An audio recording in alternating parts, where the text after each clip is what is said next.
Hello everyone, कैसे हो मेरे प्यारे बच्चों। आप सब आई होप सो कि आप सब बहुत अच्छे होंगे। आज का बेटा जो हमारा लेक्चर होने वाला है वो होने वाला है treatment of some important adjustments related to revaluation account. यानी जब हम अपनी पार्टनरशिप फर्म में रीवैल्यूएशन अकाउंट बनाते हैं बेटा रिकॉन्स्टिट्यूशन के दिन, तो वहाँ पर कुछ एडजस्टमेंट्स आ सकती हैं जिन एडजस्टमेंट्स में जनरली बच्चों को प्रॉब्लम होती है। तो इन एडजस्टमेंट्स को बेटा हमें बहुत ध्यान से देखना है और इनको अच्छे तरीके से समझने की कोशिश करनी है।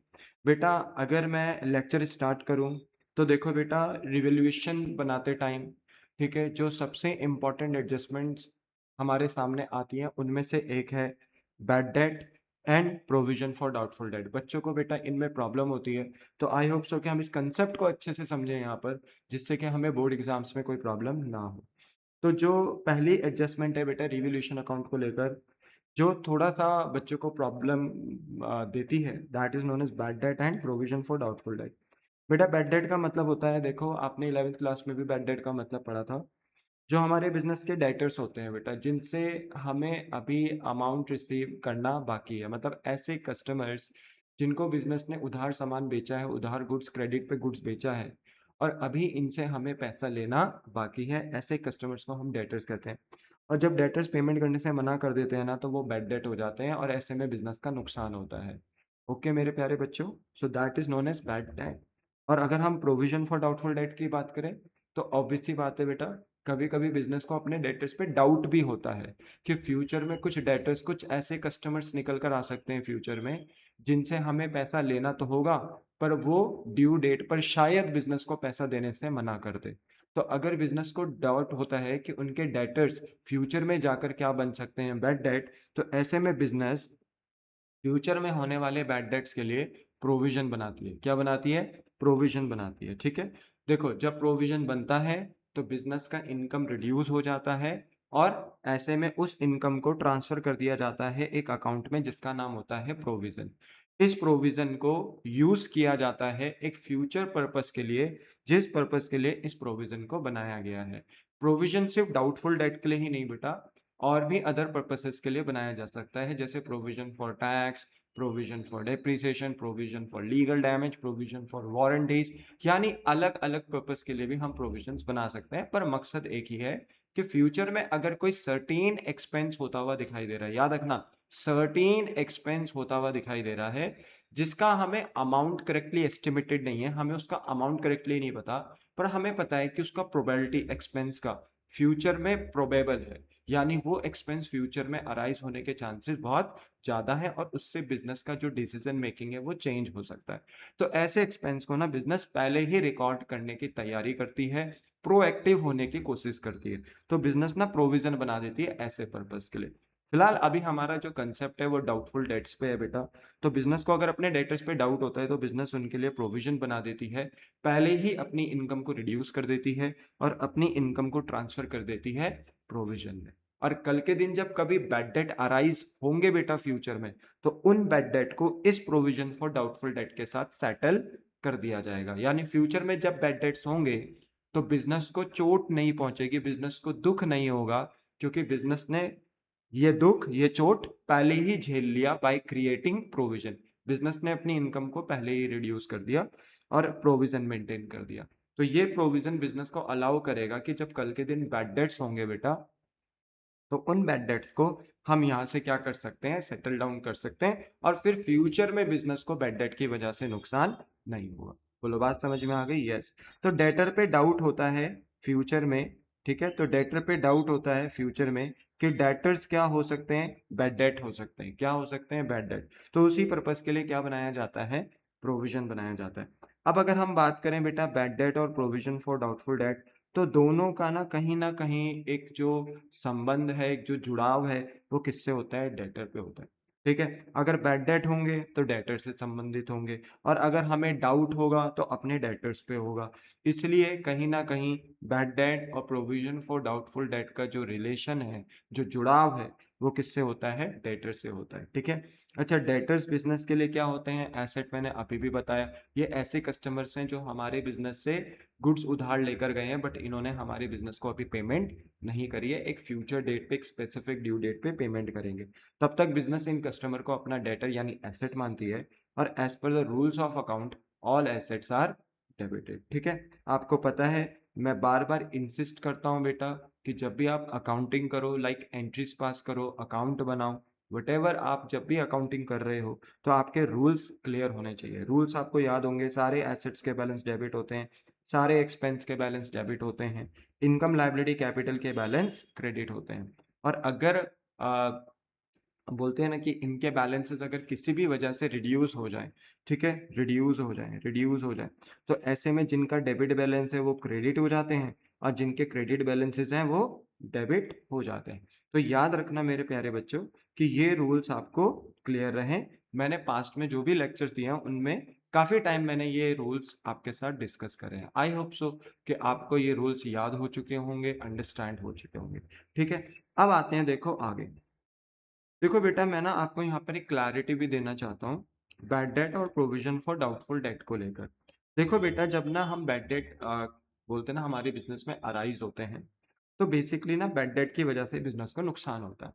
और as per the rules of account all expenses are debited, तो हम बैड डेट को डेबिट करते हैं। ये सेम बैड डेट की एंट्री आपने क्लास 11th में भी करी थी, अगर आपको याद होगा तो क्योंकि क्लास 11th में भी बैड डेट्स अराइज होते थे तो एंट्री आप वहां पे भी पास करते थे। तो बैड डेट अकाउंट डेबिट, और आपने इसको अपना एक्सपेंस दिखा दिया। देखो, बिजनेस को जब डेटर्स पैसे नहीं देते, ठीक है, तो बिजनेस को नुकसान होता है, क्योंकि बिजनेस को जो पैसा मिलना चाहिए था डेटर से वो नहीं मिल रहा है। तो इसलिए बिजनेस बैड डेट को अपना नुकसान दिखाती है। और on the mean time business अपना जो डेटर नाम का एसेट है जिसका बैलेंस क्या होता है debit, all assets are debited, तो बिजनेस कहती है कि अब हमारे डेटर रिड्यूस हो रहे हैं, तो बिजनेस अपने डेटर को क्रेडिट कर देती है, डेबिट से क्रेडिट कर देती है। तो एंट्री बैड डेट की क्या होती है, bad debt account debit to debtor. यानी मैं आपको यहाँ इस एंट्री से ये समझाने की कोशिश कर रहा हूँ कि बैड डेट ना बेटा हमारे डेटर को रिड्यूस करता है। क्या करता है बैड डेट, हमारे डेटर को रिड्यूस करता है। अगर हमें पता चला कि रिकॉन्स्टिट्यूशन के दिन, यानी जिस दिन पार्टनर्स अपना रेशियो चेंज कर रहे हैं, अगर उस दिन हमें दिखा एडजस्टमेंट में कि बैड डेट अराइज हो रहे हैं, तो बैड डेट की वजह से बेटा हम अपने डेटर को रिड्यूस करेंगे। बोलो, बात समझ में आती है? The answer is yes. Next है बेटा, अगर हम प्रोविजन फॉर डाउटफुल डेट की बात करें, तो देखो provision for doubtful debt business तब मेंटेन करती है जब बिजनेस को लगता है कि हमें अपने डेटर्स पे डाउट है कि फ्यूचर में कुछ डेटर्स बैड डेट हो सकते हैं। तो एंट्री होती है PNL account debit to provision for doubtful debt. Business अपनी इनकम को आज रिड्यूस कर देती है, और इनकम कहाँ से रिड्यूस करती है बिजनेस, अपने पीएनएल अकाउंट से। आपने क्लास 11th में बेटा फाइनेंशियल स्टेटमेंट बोलते हैं ना, एक चैप्टर पढ़ा था बेटा, सेकेंड लास्ट चैप्टर था, ठीक है, फाइनेंशियल स्टेटमेंट क्लास 11th में। तो आपने देखा था कि जब भी आप प्रोविजन बनाते थे तो ये बिजनेस का इनडायरेक्ट एक्सपेंस होता था। डायरेक्ट एक्सपेंस आपके ट्रेडिंग अकाउंट में जाते थे, जो बोलते हैं ना गुड्स परचेज से रिलेटेड जितने भी आपके खर्चे होते थे वो सब ट्रेडिंग अकाउंट में जाते थे। पर हाँ, जो भी ऑफिस से संबंधित खर्चे होते थे, जो भी सेलिंग एंड डिस्ट्रीब्यूशन से रिलेटेड खर्चे होते थे, आप उन्हें पीएनएल में डालते थे, उनको हम इनडायरेक्ट एक्सपेंस बोलते थे। तो अगर हम अपने डेटर पे डाउट कर रहे हैं कि फ्यूचर में कुछ डेटर बैड डेट हो सकते हैं, तो वो हमारा एक्सपेंस, उसको हम शो करने की कोशिश करते थे बाय क्रिएटिंग अ प्रोविजन। और जब हम प्रोविजन बनाते थे तो याद करो 11th क्लास में हम अपने पीएनएल अकाउंट को क्या करते थे, डेबिट करते थे। हम पीएनएल अकाउंट में इसे एक्सपेंस दिखाते थे, प्रोविजन फॉर डाउटफुल डेट को। तो याद रखना, पीएनएल अकाउंट से इनकम लेते थे, इनकम को रिड्यूस करते थे पीएनएल से। और ऑब्वियस सी बात है बेटा, जब इनकम रिड्यूस होती है ना तो बैलेंस डेबिट होता है, इसलिए हमने पीएनएल अकाउंट को डेबिट किया और यहाँ से प्रॉफिट निकाल कर, इनकम निकाल कर कहाँ ट्रांसफर कर दिया, प्रोविजन फॉर डाउटफुल डेट में ट्रांसफर कर दिया। तो समझ लो प्रोविजन फॉर डाउटफुल डेट ना एक टाइप का गुल्लक है जिसके अंदर आपने पैसा डाल दिया, और इस पैसे को आप यूज करोगे, बोलते हैं ना, अपने फ्यूचर में होने वाले बैड डेट के एक्सपेंस से लड़ने के लिए। ठीक है, तो इसलिए बेटा, क्योंकि प्रोविजन फॉर डाउटफुल डेट में आपने जो इनकम डाली है, इसको आप फ्यूचर में बेटा किसी और पर्पस के लिए यूज नहीं कर सकते, इसलिए बिजनेस के लिए लायबिलिटी भी बन जाता है। And all liabilities are credited. तो याद रखना, जब प्रोविजन बनता है तो आपका नुकसान होता है, पीएनएल अकाउंट डेबिट। और प्रोविजन जब आप बना देते हो तो प्रोविजन फॉर डाउटफुल डेट आपके लिए क्या हो जाता है, लायबिलिटी भी हो जाता है। तो एक टाइम पे ये एक्सपेंस है, दूसरे टाइम पे ये आपकी लायबिलिटी भी है। बोलो, बात समझ में आ गई? The answer is yes. अब इस एंट्री से मैं आपको ये समझाने की कोशिश कर रहा हूँ बेटा कि देखो जब हम provision for doubtful debt maintain करते हैं ना, तो यहाँ पे देखो कहीं भी डेटा रिड्यूस नहीं हो रहा है। जैसे बैड डेट में डेटा रिड्यूस हो रहे थे, तो यहाँ पे देखो प्रोविजन फॉर डाउटफुल डेट बनाने पे आपके डेटर रिड्यूस नहीं हो रहे। और एकदम लॉजिकल बात भी है, देखो जब आपको अपने डेटर पे डाउट हो रहा है तो डेटर खुद से थोड़ी मना कर रहे हैं।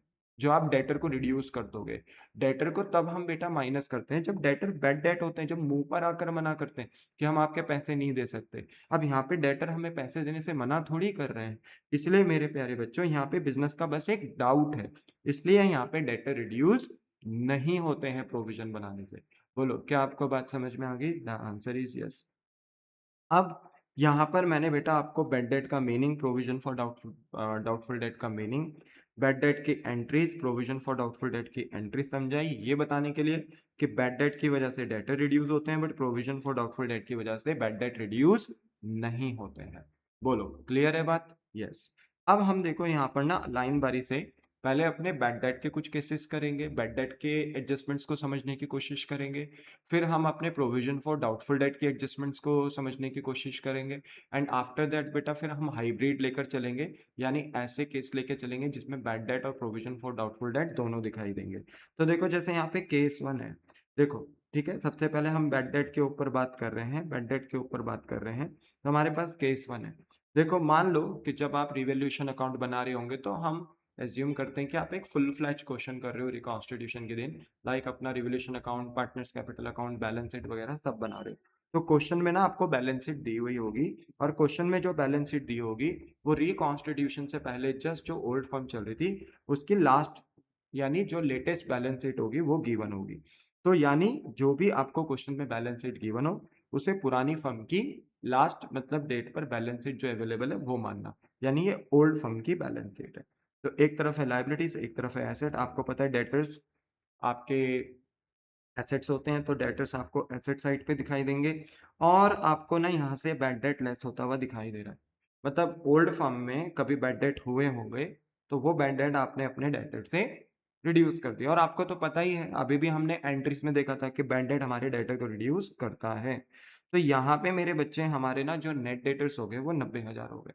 अच्छा, मैं अगर यहाँ पे एक सवाल पूछूं कि आपके रियल डेटर्स कितने हैं, तो आप यही कहोगे कि सर आपके ना रियल डेटर्स ना यहाँ पर 90,000 हो चुके हैं। आप जो डेटर से पैसा अब फ्यूचर में मांगोगे वो 1 लाख वालों से नहीं मांगोगे, 90,000 वालों से मांगोगे, क्योंकि पुरानी फर्म में कभी 10,000 के बैड डेट्स हो गए थे। अब क्योंकि ये पुरानी फर्म में कभी बैड डेट्स हो गए थे ना, तो आज रिकॉन्स्टिट्यूशन में इसका कोई लेना देना नहीं है। याद रखना, हमें 1 लाख और 10,000 से लेना देना ही नहीं है। हमारे लिए अब पुरानी फर्म में डेटर्स कितने हो चुके हैं? 90। ठीक है ना? तो ये डेटर देखो डायरेक्ट 90,000 भी करके दे सकते थे, पर इन्होंने 1 लाख में से माइनस करके दिया 10,000, और यहाँ पे मेंशन कर दिया 90,000। तो याद रखना हमारा जो डेटर है अब पुरानी फर्म में वो 90,000 है। यही हमारे नेट डेटर्स हैं, यही हमारे रियल डेटर्स हैं जिनसे हम वसूली करने जाएंगे।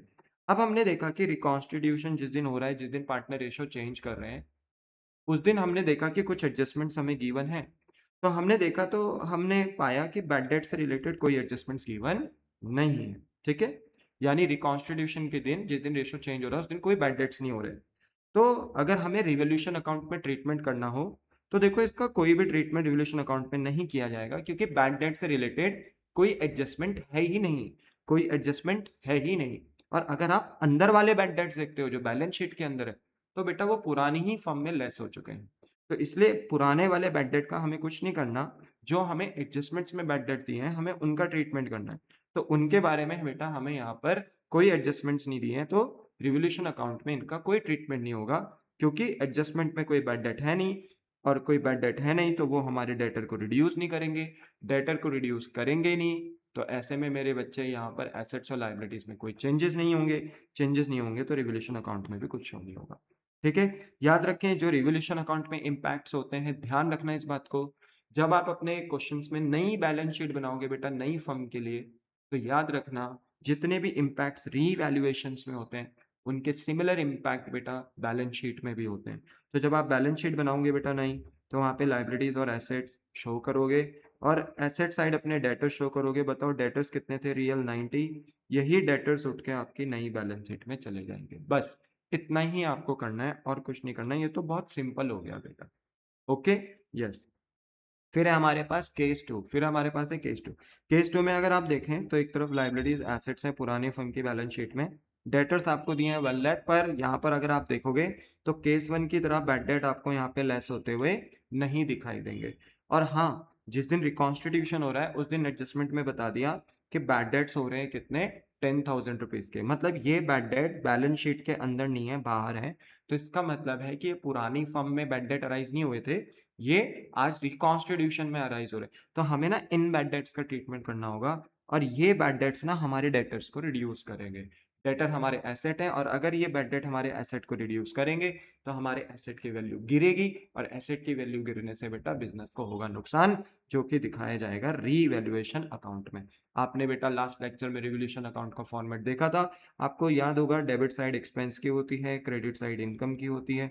तो मेरे बच्चे बैड डेट के होने से ना आपका डेटर रिड्यूस होगा, आपको नुकसान होगा, आपका एसेट घट रहा है, तो आप इसको ना रीवैल्यूएशन अकाउंट में अपना नुकसान दिखा दोगे टू बैड डेट करके 10,000 रुपीज।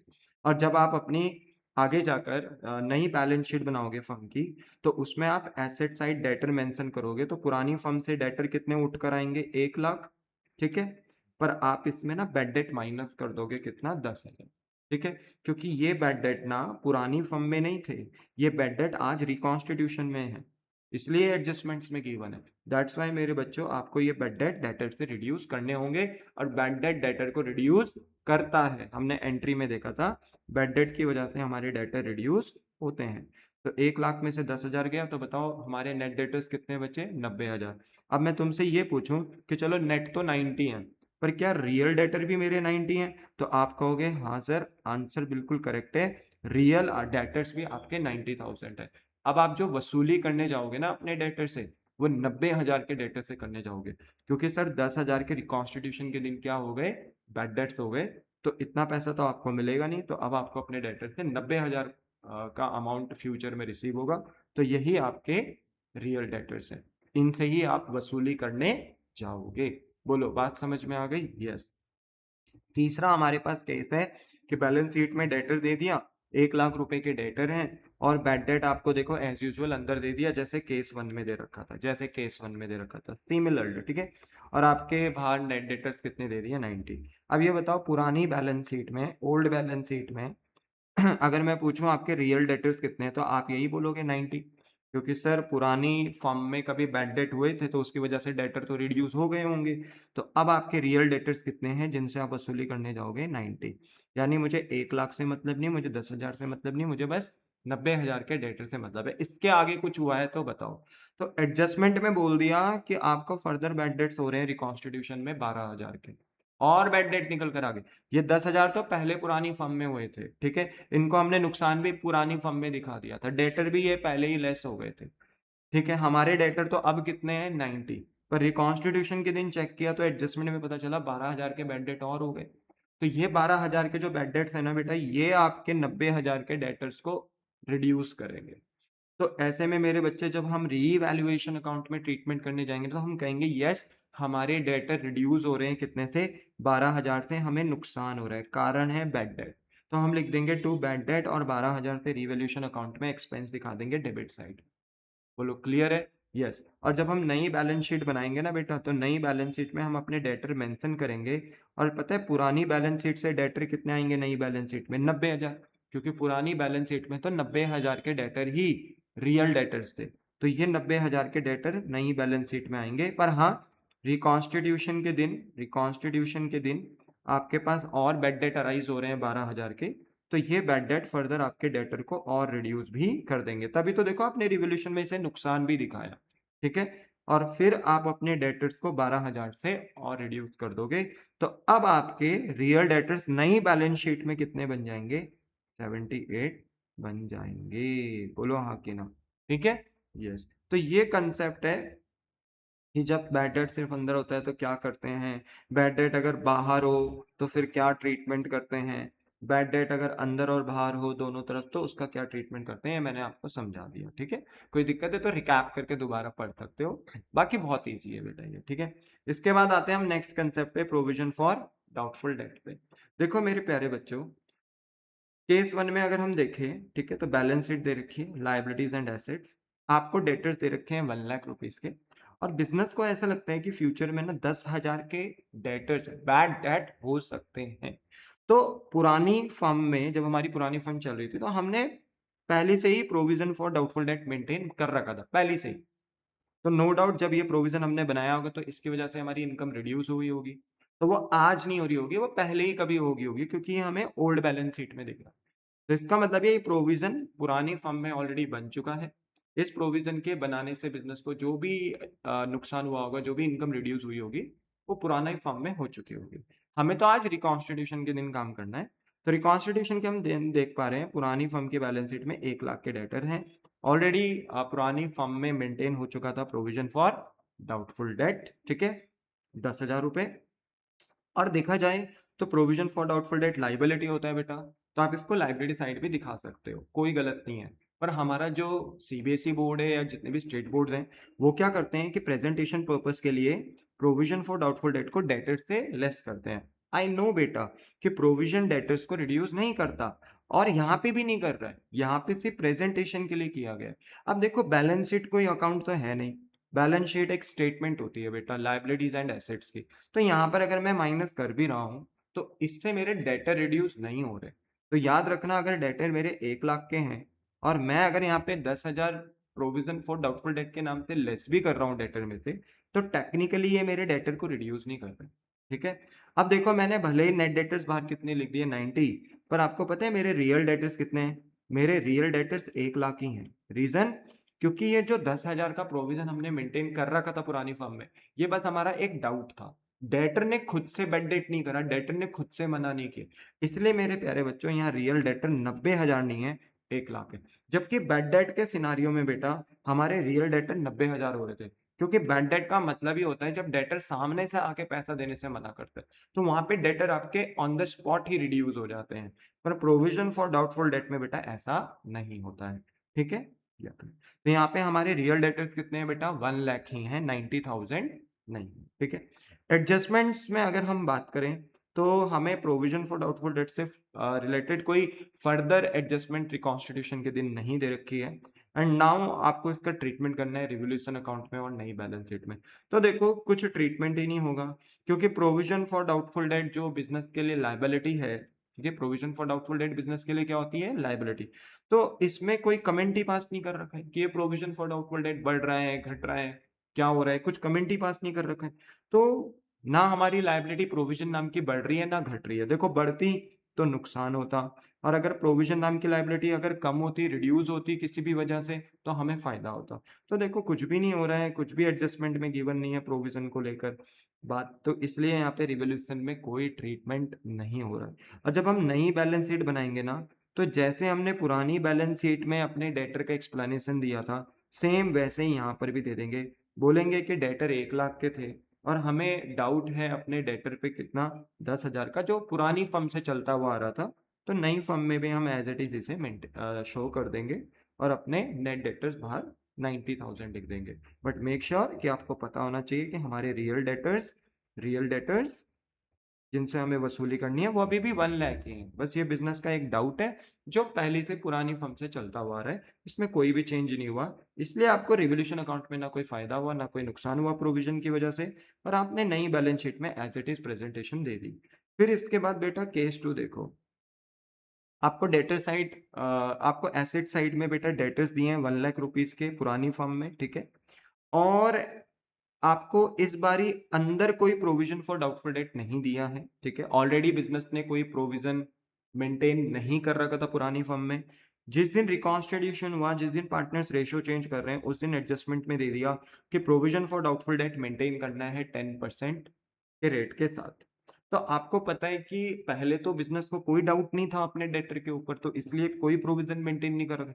पर रिकॉन्स्टिट्यूशन के दिन आपको अपने डेटर्स पे डाउट हो रहा है, तो आपको provision for doubtful debt maintain करना है 10%। तो ये 10% पता है किस पे लगेगा? आपके रियल डेटर्स पे। और ये रियल डेटर्स जिनसे आपको वसूली करनी है वो 1 लाख ही। तो 1 लाख पे 10% अप्लाई करोगे तो पता चलेगा कि आपको 10,000 का प्रोविजन मेंटेन करना है। और अगर आपको 10,000 का प्रोविजन मेंटेन करना है तो प्रोविजन पहले तो कभी था नहीं। तो ये जितना भी प्रोविजन रिकॉन्स्टिट्यूशन में बनाना पड़ रहा है सारा का सारा फ्रेश प्रोविजन है। और प्रोविजन बिजनेस के लिए क्या होती है बेटा, लाइबिलिटीज होती हैं। तो लाइबिलिटीज के बढ़ने से ना 10,000 की लाइबिलिटी आपकी बढ़ेगी, क्योंकि आप 1 लाख का 10% निकालोगे तो 10,000 ही आएगा।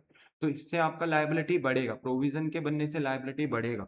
और लाइबिलिटी बढ़ेगा तो आपका नुकसान होगा, तो आप रिवैल्यूएशन के डेबिट साइड यानी एक्सपेंस साइड पे इसे मेंटेन कर दोगे to provision for doubtful debt 10,000 rupees.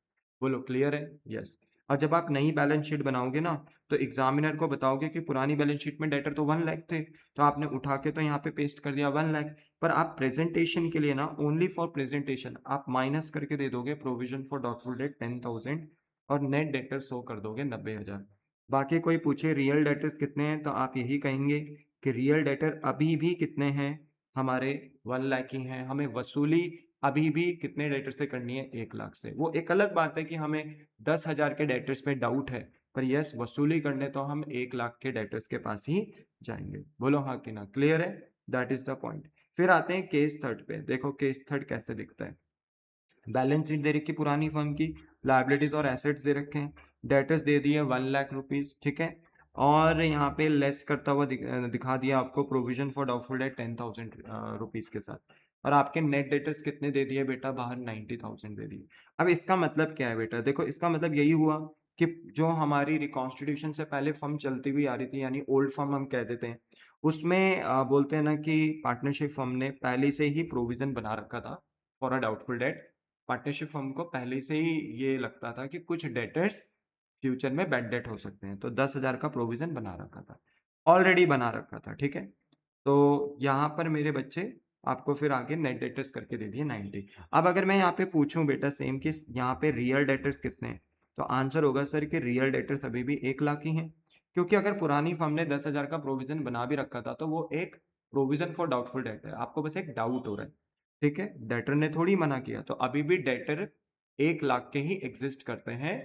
आप वसूली करने जो डेटर के पास जाओगे वो 1 लाख डेटर के पास ही जाओगे। वो एक अलग बात है, फ्यूचर में अगर कुछ डेटर्स मना कर दें तो फिर आप कहोगे देखो हमने तो प्रोविजन बना रखा था, फिर आप बैड डेट को प्रोविजन से सेट ऑफ कर दोगे। बट यस, वसूली करने तो आप 1 लाख के डेटर के पास ही जाओगे। तो as per old balance sheet आपके रियल डेटर्स कितने हैं, 1 लाख। फिर हमने देखा कि जिस दिन रिकॉन्स्टिट्यूशन हो रहा है उस दिन हमें एडजस्टमेंट में बता दिया कि प्रोविजन फॉर डाउटफुल डेट हो रहे हैं 12% रेट के साथ। यानी जिस दिन पार्टनर रेशो चेंज कर रहे हैं रिकॉन्स्टिट्यूशन के दिन, बिजनेस को लगता है कि हमें provision for doubtful debt maintain करना चाहिए, हमें प्रोविजन नाम की लाइबिलिटी को मेंटेन करना चाहिए 12% से। जनरली देखो ये ना रेट्स में होते हैं, अगर एडजस्टमेंट्स में प्रोविजंस दिए होंगे तो जनरली रेट में होते हैं। अगर अमाउंट में दे दिया तब तो तुम्हारी बल्ले बल्ले होगी, तब तो तुम सीधा ही कंपेयर कर सकते हो कि पहले कितना प्रोविजन बना रखा था और अब कितना बनाना है, ज़्यादा बनाना है, कम बनाना है, पता चल जाता है। पर अगर रेट में दिया है ना तो थोड़ा केयरफुल रहना है, क्योंकि ये जो provision for doubtful debt maintain करना है 12% से, ये करेंगे आप अपने रियल डेटर्स पे। और as per the old balance sheet आपके जो रियल डेटर्स है ना वो 1 लाख है। तो 1 लाख का अगर हम 12% निकालते हैं तो ये 12,000 निकल कर आता है। तो इसका मतलब ये है कि हमें 12,000 का प्रोविजन बनाना है। अब क्योंकि प्रोविजन एक लाइबिलिटी अकाउंट है, तो ऑलरेडी लायबिलिटी कितनी आप क्रिएट कर चुके हो, 10,000 की पुरानी फर्म में क्रिएट कर चुके थे, ऑलरेडी प्रोविजन बना चुके थे। क्वेश्चन कह रहा है कि 12,000 का प्रोविजन बनाना है, यानी लायबिलिटी क्रिएट करनी है 12,000 से। तो सोचो कि आप अपना और कितना प्रोविजन बढ़ाओगे कि 10 से वो 12 हो जाए। तो आप 2,000 का प्रोविजन और इंक्रीज करोगे। बोलो सिंपल सी बात है। हाँ सर। तो यहाँ पे क्या होगा कि ना 12% का प्रोविजन 12,000 के इक्विवेलेंट हो गया।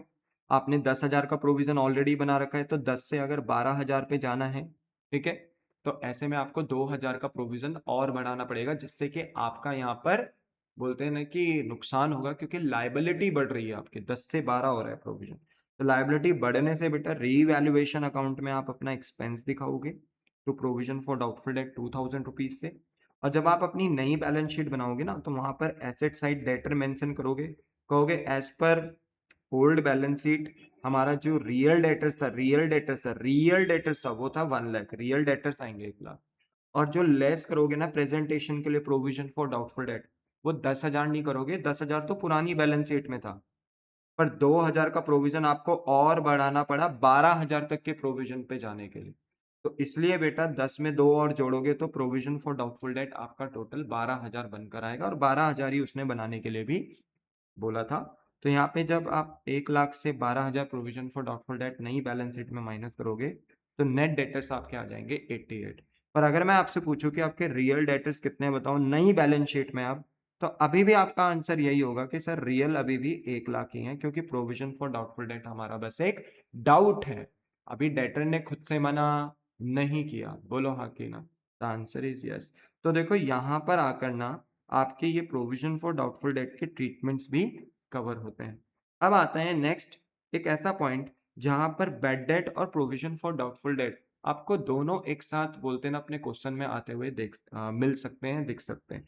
तो जैसे देखो ये केस 1 है, अंडरस्टैंडिंग बनाओ बस अपनी, ठीक है, कंसेप्ट क्लियर करो, मेन है कंसेप्ट क्लियर करना है, ठीक है, रट्टा नहीं मारना कि केस 1 केस 2 केस 3 में हम क्या कर रहे हैं। आप समझो, क्लैरिटी समझो, वहां पे कंसेप्ट को ध्यान से देखो कि वहां चल क्या रहा है, ठीक है। अब देखो ओल्ड बैलेंस शीट में ना एसेट साइड डेटर्स दे रखे हैं, आपको पता है डेटर्स हमारे एसेट्स होते हैं, पैसा लेना है, तो ये एसेट्स हैं 1 लाख।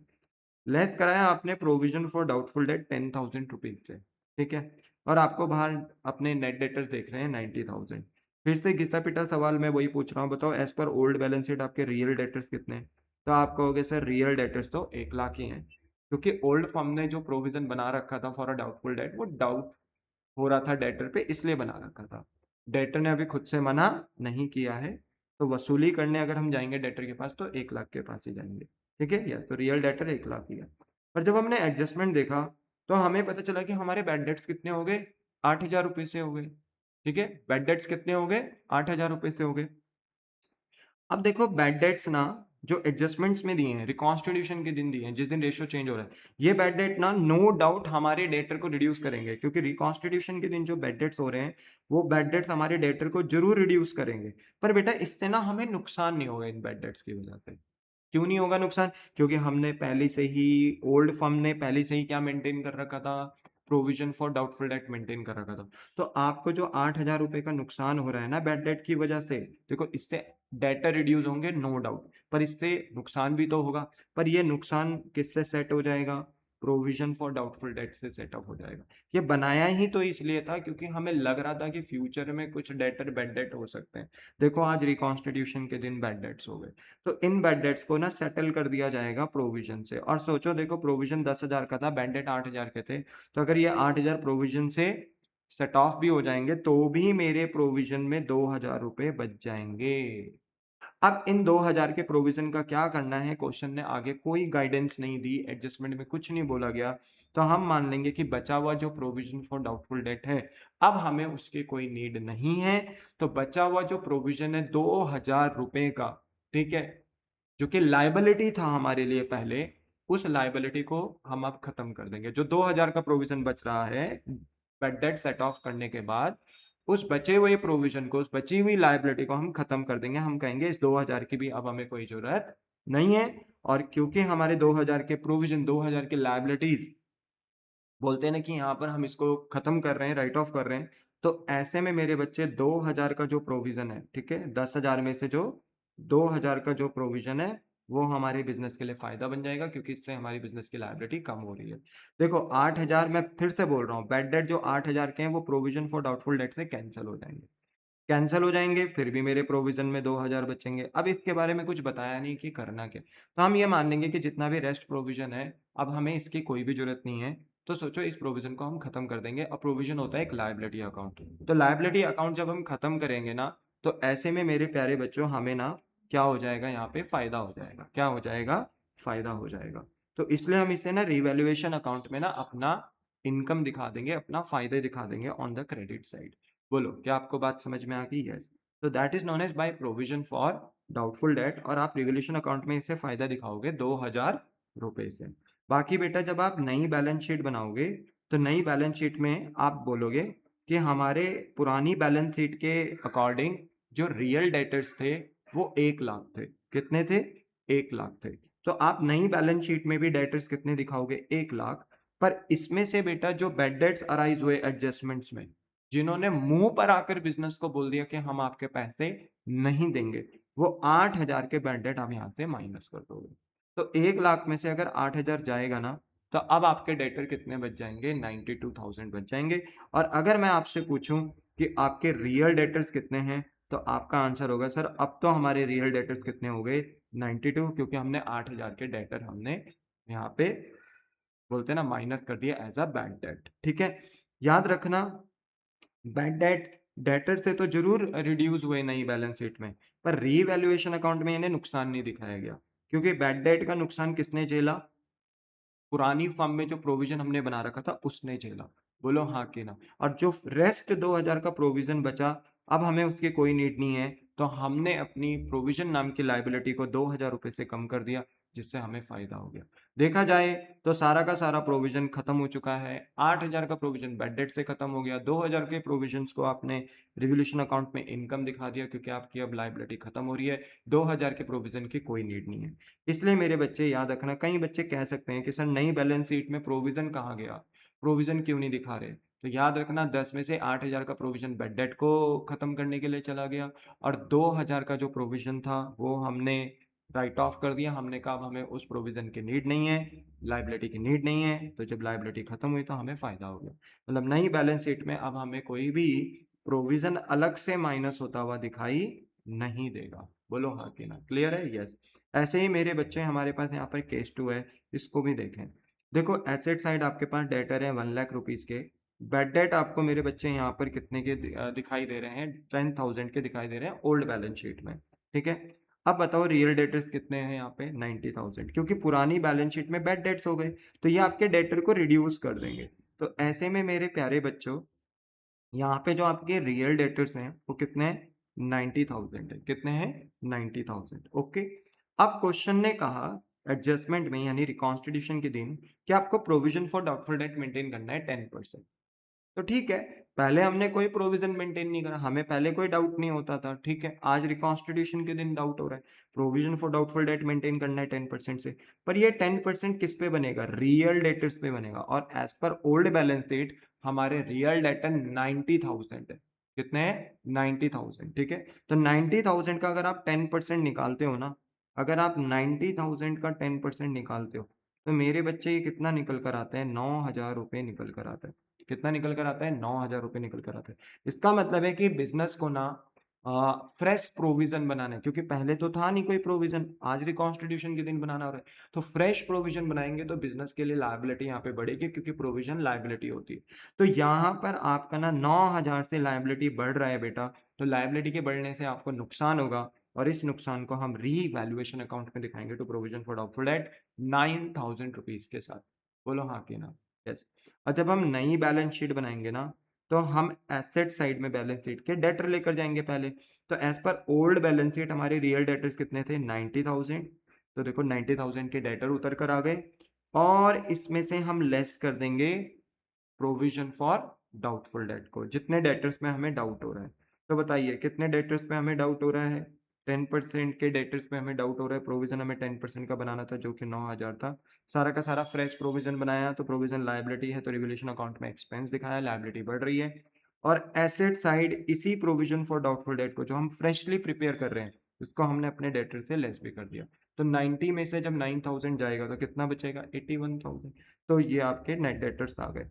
अब मैं फिर से घिसा पिटा सवाल अगर आपसे दोबारा वही पूछूं कि बताओ इसमें से नई बैलेंस शीट में रियल डेटर्स कितने हैं, तो आंसर है सर रियल डेटर्स आपके ना यहाँ पे 90,000 ही होंगे, क्योंकि जो ये प्रोविजन फॉर डाउटफुल डेट है, बस ये एक डाउट है, बिजनेस का एक शक है, डेटर ने अपनी तरफ से मना नहीं किया। यस, बोलो बात समझ में आती है? यस। तो इस तरीके से देखो इनके ट्रीटमेंट्स होते हैं, आई होप सो कि आपको समझ में आ रहा होगा। ठीक है, फिर भी कोई डाउट हो तो इस वीडियो के अपलोड होते साथ आप कमेंट सेक्शन में अपने डाउट्स पूछ सकते हो। केस थर्ड में देखो लिखा है, देखो ये केस थर्ड है, इसको ध्यान से देखना, अच्छा है ये केस। बैलेंस शीट में देखो एसेट साइड ना आपको डेटर दे दिया 1 lakh, provision for doubtful debt दे दिया कितना, 10,000। तो ये पुरानी बैलेंस शीट में है, मतलब हमें पुरानी बैलेंस शीट में डेटर दिख रहे हैं 1 लाख के, और हमें पुरानी फर्म में कभी डाउट था अपने डेटर्स पे कि शायद फ्यूचर में 10,000 के बैड डेट हो सकते हैं, तो हमने पुरानी ही फर्म में पहले से ही एक provision for doubtful debt maintain कर रखा था 10,000 से, और हमने नेट डेटर्स कितने के दिखा रखे थे, 90,000।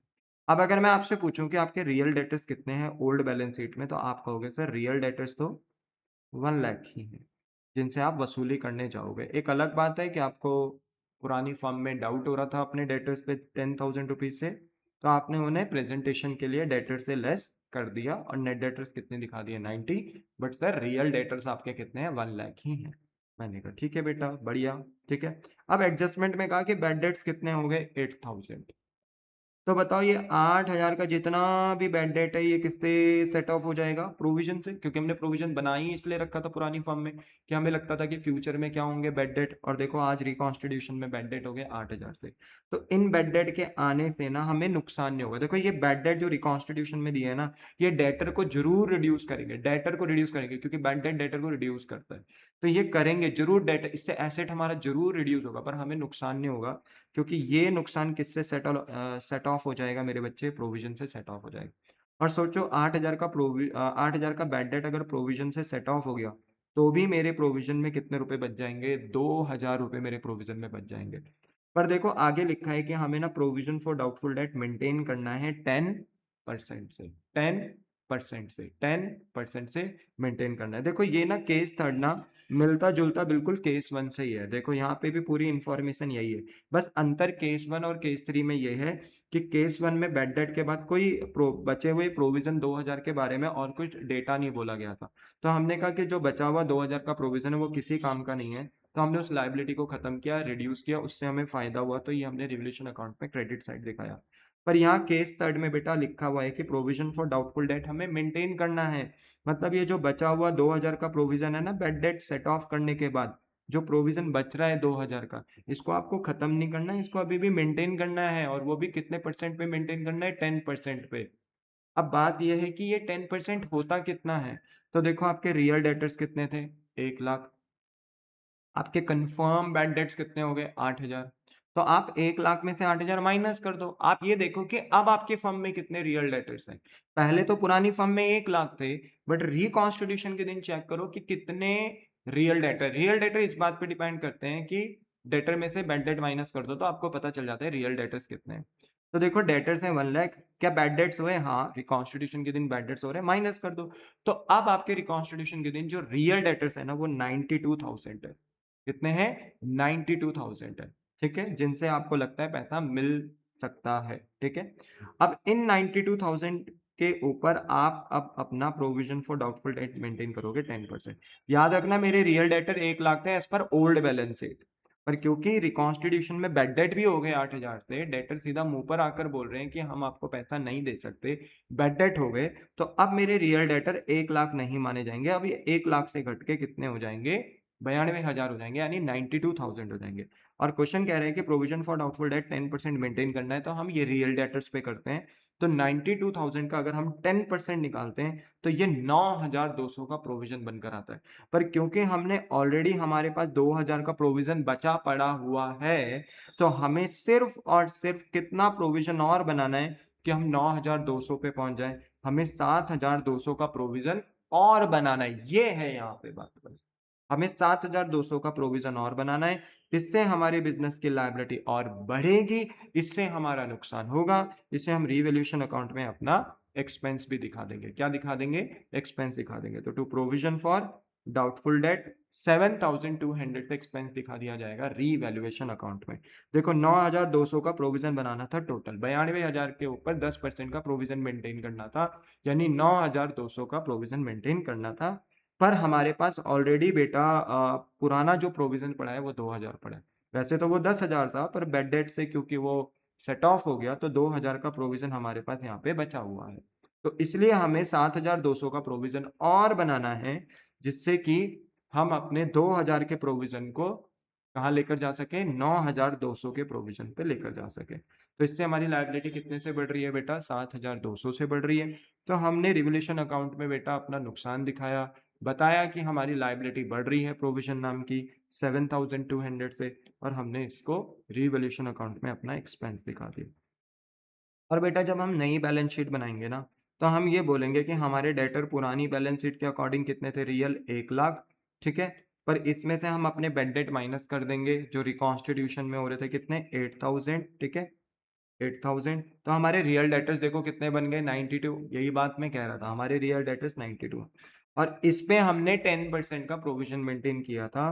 तो 10% का प्रोविजन फॉर डाउटफुल डेट कितना आ रहा था 9,200। वो अलग बात है कि 2000 पहले से ही प्रोविजन बन रखा था, बचा पड़ा हुआ था, हमने बस और प्रोविजन रिकॉन्स्टिट्यूशन के दिन कितना बनाया 7,200 से, तो ये टोटल कितना हो गया 9,200। और 92,000 में से 9,200 लेस करेंगे तो अब आपके यहाँ पर जो नेट डेटर्स आ गए वो आ गए 82,800। ठीक है, अब याद रखो मैं फिर से वही सवाल पूछूं कि रियल डेटर्स कितने हैं, तो रियल डेटर्स अब आपके कितने हैं नई बैलेंस शीट में 92,000 है। बोलो क्लियर है। तो इसी के साथ देखो आपके ना बैड डेट के ट्रीटमेंट्स, ठीक है, और प्रोविजन फॉर डाउटफुल डेट के ट्रीटमेंट्स और bad debt and provision for doubtful date के कंबाइंड ट्रीटमेंट्स यहाँ पर ओवर होते हैं। तो यहाँ पर आकर ना बेटा हमारा बैड डेट और प्रोविजन फॉर डाउटफुल डेट पर जो कंसेप्ट है वो क्लियर होता है। ठीक है, फिर भी कोई डाउट हो तो कमेंट सेक्शन में आप अपना डाउट पूछ सकते हो। अब आते हैं हम नेक्स्ट अपने ट्रीटमेंट ऑफ स्टॉक पे। ट्रीटमेंट ऑफ स्टॉक पे, ठीक है, तो देखो ट्रीटमेंट ऑफ स्टॉक मतलब देखो स्टॉक का मतलब है यहाँ पे क्लोजिंग स्टॉक, क्योंकि बैलेंस शीट में जो स्टॉक होता है ना, बैलेंस शीट बनती ही कब है ईयर एंड में, ठीक है, at the end of the year, तो जो भी स्टॉक होगा वो क्लोजिंग ही होगा।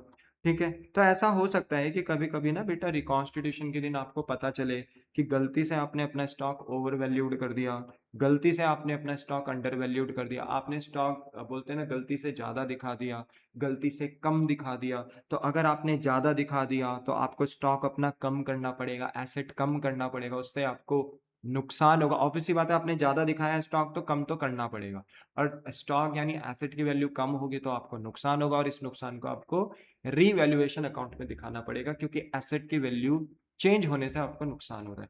वैसे ही अगर आप अपने स्टॉक को, अपने क्लोजिंग स्टॉक को अगर कम दिखाओ, कम शो करके रखो, और रिकॉन्स्टिट्यूशन के दिन पता चले कि हमने तो स्टॉक को कम दिखा रखा है, तो ऐसे में फिर आप अपने स्टॉक की वैल्यू को बढ़ाओगे, और अगर आप अपनी स्टॉक की वैल्यू को बढ़ाओगे तो इससे एसेट आपका बढ़ेगा, और इससे मेरे बच्चे आपको क्या होगा फायदा होगा। तो ये रीवैल्यूएशन अकाउंट में आपका बोलते हैं ना कि क्रेडिट साइड में अपेयर हो जाएगा।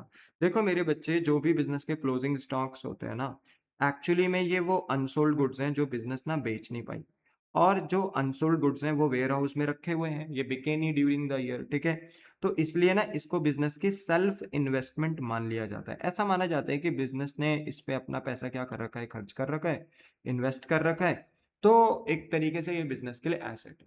ठीक है ना, अब देखो बिजनेस का वेयर हाउस है, वेयर हाउस में कुछ गुड्स रखे पड़े हुए हैं, वो बिके नहीं, तो बिजनेस ये थोड़ी मानता है कि वो मेरा एक्सपेंस है, बिजनेस ये मानता है कि वो हमारा एसेट है, क्योंकि उसमें हमने अपना पैसा इन्वेस्ट कर रखा है, लगा रखा है। तो जितने भी अनसोल्ड गुड्स होते हैं जो बिके नहीं है, बिजनेस उसको अपनी सेल्फ इन्वेस्टमेंट मानती है, इसलिए क्लोजिंग स्टॉक को हम क्या मानते हैं बेटा, अपना एसेट मानते हैं, और एसेट साइड ये दिखाई भी देता है। ठीक है, अब देखो ओवर वैल्यूएशन ऑफ स्टॉक में हम एक एग्जांपल देखते हैं। ठीक है, देखो बैलेंस शीट मैंने आपको दी, एसेट साइड पे आपको क्लोजिंग स्टॉक दे दिया 1,10,000 का, और एडजस्टमेंट में बता दिया रिकॉन्स्टिट्यूशन के दिन जिस दिन रेशो चेंज हो रहा है कि stock is over valued by 10%, कि ये जो स्टॉक है ना ये 10% से ओवर वैल्यूड हो रखा है, 10% से ओवर वैल्यूड हो रखा है। याद रखना बैलेंस शीट में जितने भी एसेट्स की वैल्यू शो होती है वो अपनी कॉस्ट पे शो होती है। ठीक है, अपने अपने परचेज प्राइस पे शो होती हैं, तो ऑब्वियस सी बात है कि इनको ना हमेशा 100% पे ही दिखाया जाता है, यानी बैलेंस शीट की जो एसेट्स की वैल्यूज होती हैं उनको 100% पे अपनी फुल वैल्यू पे शो किया जाता है। अब आपने अपने स्टॉक को ना ओवर वैल्यूड कर दिया 10% से, तो ओवर वैल्यूड का मतलब है ज्यादा दिखा दिया, तो इसका मतलब है कि आपका स्टॉक 100% पे मेजर नहीं हो रखा है, 110% पे मेजर हो रखा है, यानी ये स्टॉक 100% के बराबर नहीं है, 110% के बराबर है। तो मेरे प्यारे बच्चों, हमें अगर ये देखना है कि हमने कितना स्टॉक बढ़ा रखा है, तो हम ये देखेंगे कि हमारा स्टॉक है कितने का, 1,10,000 का। हमने बताओ अपना स्टॉक कितने से बढ़ा रखा है, हमने अपना स्टॉक बढ़ा रखा है 10% से, ये हमें पता चला। तो इतने से हमें अपना स्टॉक घटाना भी है, 10% से हमें अपना स्टॉक घटाना भी है, पर ये स्टॉक बताओ कितने परसेंट के बराबर है, क्या ये 100% के बराबर है? क्या आपने अपने स्टॉक को 100% वैल्यू कर रखा था? नहीं, आपने अपने स्टॉक को ज्यादा दिखा रखा था। तो इससे क्या हुआ, 10% ज्यादा दिखाने की वजह से आपका स्टॉक 100% पे मेजर ना होकर ये कितने पे मेजर हो रखा है, 110 पे मेजर हो रखा है। याद रखना ऐसी एडजस्टमेंट में बच्चे कंफ्यूज होते हैं, बच्चे यहाँ पे ना 10/100 करते हैं, क्योंकि 10% है, परसेंट हटाते हैं तो नीचे 100 कर देते हैं, और ये बात देखते नहीं है कि ये स्टॉक 100% पे मेजर नहीं हो रखा है, ये 10% ज्यादा पे मेजर है, यानी 110% पे मेजर है। तो हमें अपना स्टॉक में से 10% कम करना है, पर ये स्टॉक अपने आप में कितने परसेंट का है? 110% का है।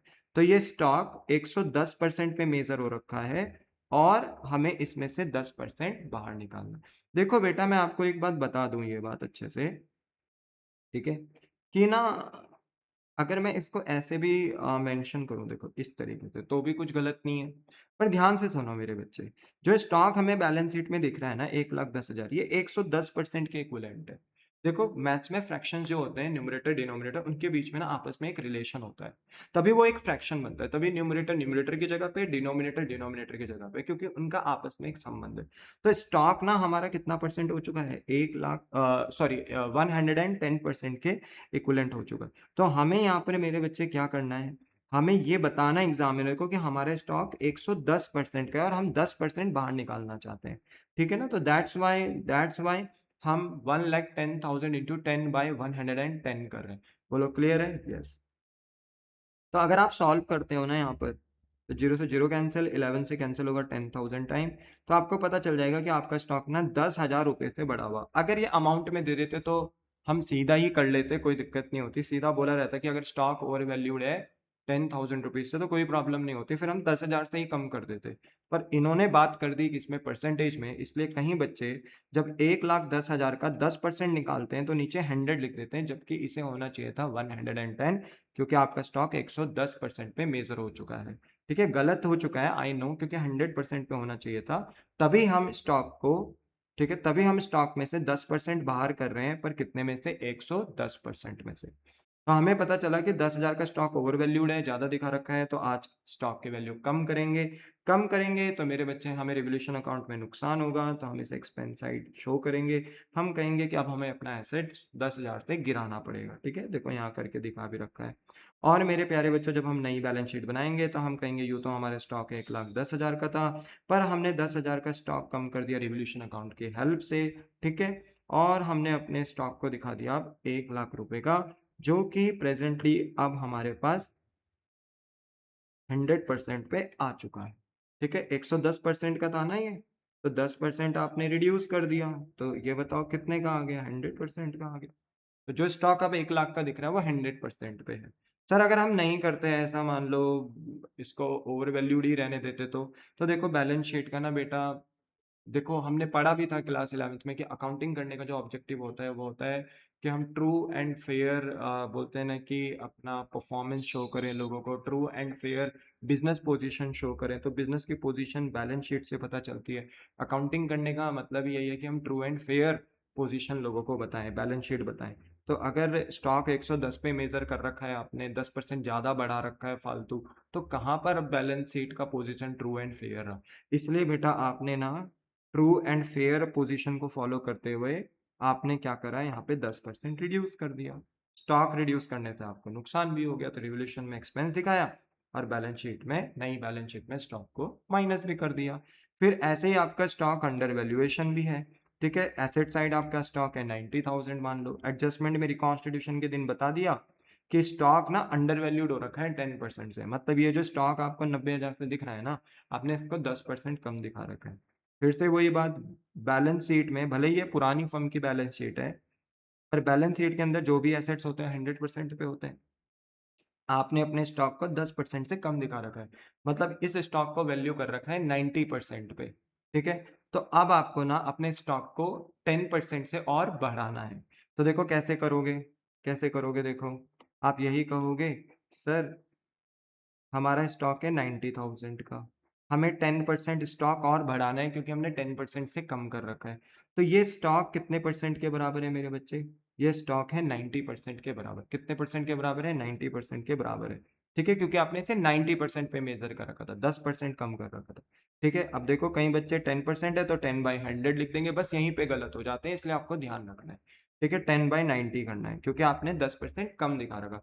सर 20% कम दिखाते हैं तो फिर ये 90 की जगह पे 80 हो जाता है। 100% में 20% माइनस कर दो, इसका मतलब है कि फिर आपने अपना एसेट 80% पे दिखा रखा है, तब आपको 20% बढ़ाना पड़ता। ठीक है, फिलहाल अभी 10% दिया है मैंने, ठीक है।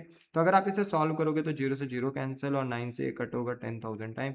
इसका मतलब है कि आपको अपना स्टॉक 10,000 से बढ़ाना है, एसेट 10,000 से बढ़ाना है। और अगर आप अपना एसेट 10,000 से बढ़ाओगे तो आपको रिवोल्यूशन में फ़ायदा हो जाएगा। बाय स्टॉक अकाउंट कर रीवैल्यूएशन अकाउंट में क्रेडिट साइड में यानी इनकम साइड में आप 10,000 मेंशन कर दोगे।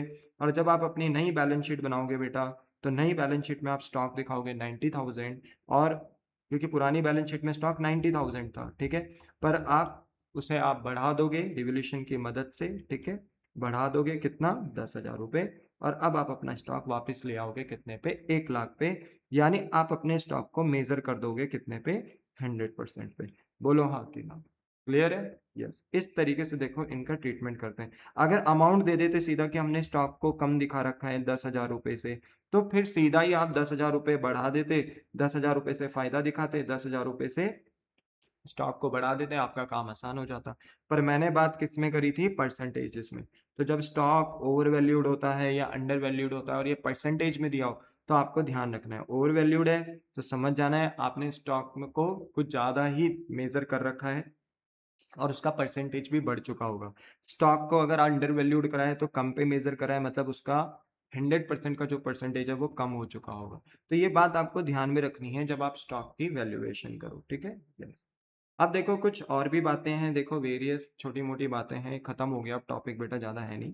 Treatment of assets and liability, कुछ वेरियस एसेट्स एंड लाइबिलिटीज के ऊपर भी बात करी हो सकती है। मान लो old balance sheet, old firm की बैलेंस शीट है, लाइबिलिटी साइड ईपीएफ दिया है 60,000, सन्ड्री क्रेडिट दिया है 35,000, प्लांट एंड मशीनरी दिया है 50,000, फर्नीचर दिया है 12,000, लैंड एंड बिल्डिंग दिया है 80,000। तो देखो अगर बात करें तो सारे एसेट्स आई थिंक सो आपको क्लियर होंगे। पर लाइबिलिटी साइड अगर हम ईपीएफ की बात करें, एम्प्लॉय प्रोविडेंट फंड, तो ये क्या होता है। देखो बेटा, जब एम्प्लॉय रिटायर्ड होता है ना बिजनेस से, एम्प्लॉय, ठीक है, तो उसको मेरे बच्चे ईपीएफ का पैसा दिया जाता है कि वो अपनी आगे की लाइफ, यानी जो उसके जो बुढ़ापे की लाइफ है, ओल्ड एज की लाइफ है, उसको वो खुशी खुशी जी सके। तो कहीं ना कहीं ईपीएफ ना रिटायरमेंट के टाइम पे एम्प्लॉय को दिया जाता है। पर इसको बनाने का प्रोसेस कैसा होता है कि जब एक एम्प्लॉय जॉब पे होता है, वर्क पे होता है, तो उसको जो हर महीने की सैलरी मिलती है ना, उसकी सैलरी का कुछ हिस्सा इस प्रोविडेंट फंड में जमा करा जाता है। और जितना एम्प्लॉय की सैलरी से इस प्रोविडेंट फंड में पैसा जमा करा जाता है, उतना ही बिजनेस भी इस ईपीएफ में पैसा जमा करती है। मान लो एम्प्लॉयर, एम्प्लॉयर मतलब होता है बिजनेस, बिजनेस अगर इस ईपीएफ में अपनी तरफ से कितना जमा कर रही है, 5,000, तो एम्प्लॉय भी अपनी तरफ से इस ईपीएफ में कितना जमा कर रहा है, 5,000।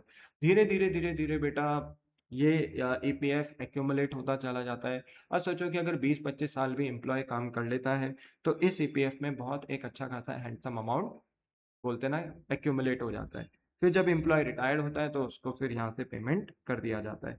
तो कहने का मतलब ये है बेटा कि ईपीएफ ना बिजनेस का कोई अनडिस्ट्रीब्यूटेड प्रॉफिट या रिजर्व नहीं है, ये प्रॉपर एक लाइबिलिटी है, ठीक है। तो याद रखना कि ये एक एक्सटर्नल लाइबिलिटी की तरह ही ट्रीट की जाती है। बाकी sundry credit I think so आपको पता होगा, ऐसे सप्लायर जिन्होंने बिजनेस को गुड्स उधार दे रखे हैं और इनको अभी भी पेमेंट करनी बाकी है, तो ये बिजनेस के लिए लाइबिलिटी है। Plant and machinery, furniture, land and building, ये एसेट्स हैं। तो इन पे ना कमेंट पास करने के लिए आ जाता है। देखो जैसे एडजस्टमेंट में लिखा है कि रिकॉन्स्टिट्यूशन के दिन बता दिया कि प्लांट एंड मशीनरी रिड्यूस हो रही है 5% से। तो plant and machinery reduce by, by का मतलब क्या होता है, बाय का मतलब होता है से, कि आपको अपनी प्लांट एंड मशीनरी 5% से घटानी है। 5% से घटाओगे तो आपको रिवैल्यूएशन में देखो नुकसान होगा, एक्सपेंस है, ठीक है। मैंने शॉर्ट में बनाया ये रिवोल्यूशन अकाउंट, लास्ट क्लास में फॉर्मेट बताया था, पर्टिकुलर अमाउंट करके फॉर्मेट होता है, ठीक है। मैंने शॉर्ट में बनाया सिर्फ समझाने के लिए अभी, ठीक है। तो प्लांट एंड मशीनरी रिड्यूस होगा 5% से, तो बेटा आपको नुकसान होगा, और नुकसान होगा तो आप इसे एक्सपेंस साइड यानी डेबिट साइड में दिखाओगे। तो टू प्लांट एंड मशीनरी, ठीक है, 5% कम करोगे प्लांट एंड मशीनरी का, तो प्लांट एंड मशीनरी 50,000 है, 50,000 का 5% निकालोगे तो 2,500 आएगा। वैसे ही फर्नीचर डिक्रीज हो रहा है टू 10,000, फर्नीचर को डिक्रीज करना है टू, टू का मतलब क्या होता है, टू का मतलब होता है तक, टू का मतलब होता है तक। फर्नीचर को कहाँ तक डिक्रीज करना है, 10,000 तक डिक्रीज करना है। तो फर्नीचर था कितना पहले, 12,000, और इसको 12,000 से लाना है कहाँ तक, 10,000 तक। तो 2,000 से आपका फर्नीचर भी डिक्रीज हो रहा है, आपका नुकसान हो रहा है, एसेट की वैल्यू गिर रही है, तो रिवोल्यूशन में आपका एक्सपेंस हो जाएगा, डेबिट साइड दिखाओगे। फिर ऐसे ही मेरे बच्चे लैंड एंड बिल्डिंग इंक्रीज हो रहे, टू, टू का मतलब है तक। ये लैंड एंड बिल्डिंग कहाँ तक बढ़ानी है, 85 तक बढ़ानी है। तो लैंड एंड बिल्डिंग कितनी थी पहले, पहले कितनी थी 80, और रिकॉन्स्टिट्यूशन में बोला जा रहा है 85 करना है।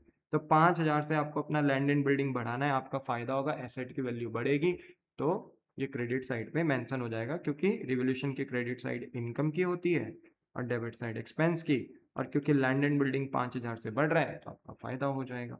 फिर इसके बाद EPF, employ provident fund increase करना है, बाय का मतलब होता है से, कितने से बढ़ाना है ईपीएफ, आपको अपना ईपीएफ बढ़ाना है 10,000 से, पहले था 60,000, 10,000 से और बढ़ाना है, तो आपको अपनी लायबिलिटी बढ़ानी है। तो लायबिलिटी बढ़ाने से क्या होगा मेरे बच्चे, नुकसान, और ये नुकसान आपका रीवैल्यूएशन अकाउंट में शो हो जाएगा टू ईपीएफ 10,000 रुपीज से। फिर वैसे ही बताया 5,000 इंक्लूडेड है सन्ड्री क्रेडिटर में, 5,000 रुपये इंक्लूडेड है सन्ड्री क्रेडिटर में, इस 35,000 के अंदर ही 5,000 के क्रेडिटर ऐसे इंक्लूडेड हैं जो अपना क्लेम अब लेने नहीं आएंगे, नॉट लाइकली टू क्लेम, अपना पैसा लेने नहीं आएंगे।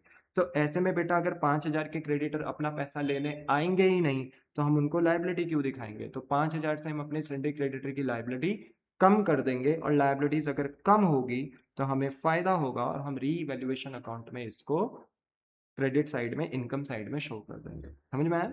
फिर इसके बाद हम देखेंगे, देखो सारे पॉइंट्स हमने कर दिए, फिर इसके बाद हम देखेंगे कौन सी साइड बड़ी है कौन सी साइड छोटी है। अगर क्रेडिट साइड इनकम साइड छोटी है, debit side expense side lower है, इनकम साइड मान लो हाइयर है और एक्सपेंस साइड मान लो लोअर है, तो आपका डेबिट में बैलेंस बचेगा जिसे हम प्रॉफिट बोलेंगे, जो कि हम पार्टनर्स के बीच में ट्रांसफर कर देंगे, ठीक है, ओल्ड रेशो में। और अगर पार्टनर चाहते हैं कि हम रिवाइज नहीं करना चाहते तो ये प्रॉफिट फिर हम पार्टनर्स के बीच में बांटेंगे तो नहीं, बट इसको सेक्रीफाइसिंग एंड गेनिंग रेशो में एडजस्ट कर देंगे। और अगर एक्सपेंसेस ज़्यादा हो गए और इनकम कम हो गई तो मेरे बच्चे ऐसे में आपका क्रेडिट में बैलेंस बचेगा जिसे हम लॉस कहेंगे।